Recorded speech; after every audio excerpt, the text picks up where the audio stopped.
Hello students. इस video में हम बात करेंगे रदरफोर्ड के एटॉमिक मॉडल के बारे में और उसके ड्रॉबैक्स के बारे में। तो रदरफोर्ड के एटॉमिक मॉडल की हम बात करें तो यहाँ पर जिनका एटॉमिक मॉडल था वो कुछ प्लानिटरी मॉडल के जैसा था। ठीक है, इनके मॉडल को हम प्लानिटरी मॉडल भी कहते हैं।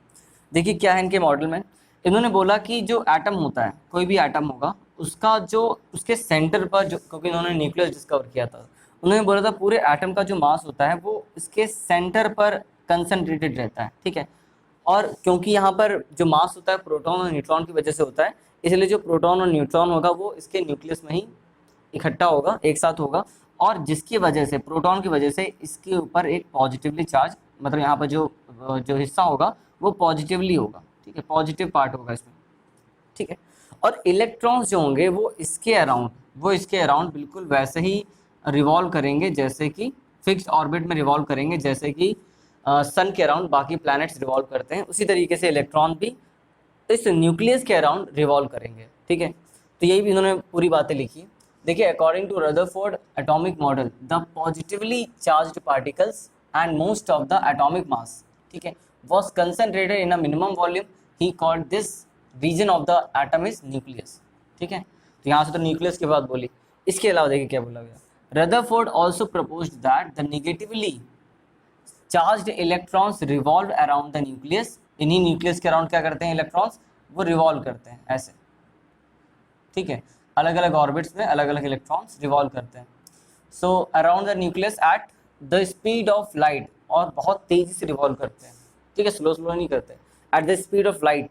ठीक है, तो और आगे देखिए क्या बोला गया, he name these circular orbit, these circular path as orbit. ठीक है, जो सर्कुलर पाथ में इलेक्ट्रॉन रिवॉल्व कर रहे हैं उन्हें उन्होंने क्या बोला, ऑर्बिट बोला। इसको शेल भी बोल सकते हो आप। ठीक है, इसको क्या बोल सकते हो आप, शेल भी बोल सकते हो। ठीक है, ऑर्बिट बोल दो या शेल बोल दो।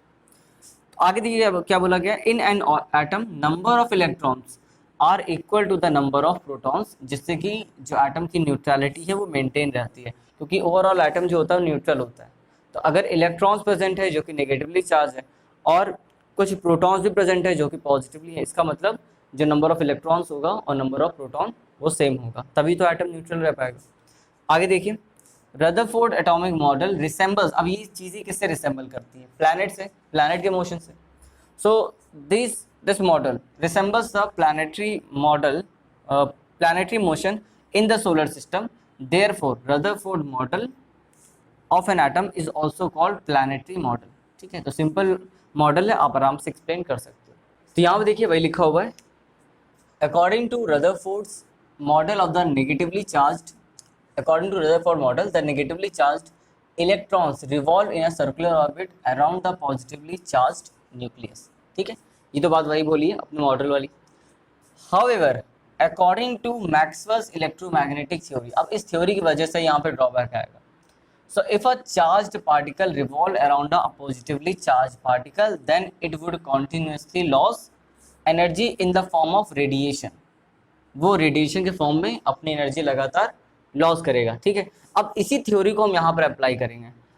The loss of energy would slow down the speed of electron. अगर इसी थ्योरी को हम यहाँ पर यूज़ करें तो इलेक्ट्रॉन अगर अपनी एनर्जी लॉस करेगा, मतलब अपने आप को इसके जो स्पीड होगी वो स्लो होगी तो एक टाइम के बाद स्पाइरल पाथ बनाता हुआ इसी न्यूक्लियस में कोलाइड कर जाएगा। ठीक है, Therefore, the electron is expected to move in spiral path around. Spiral का मतलब होता है ऐसे, ये इस पाथ को बोलते हैं स्पाइरल पाथ।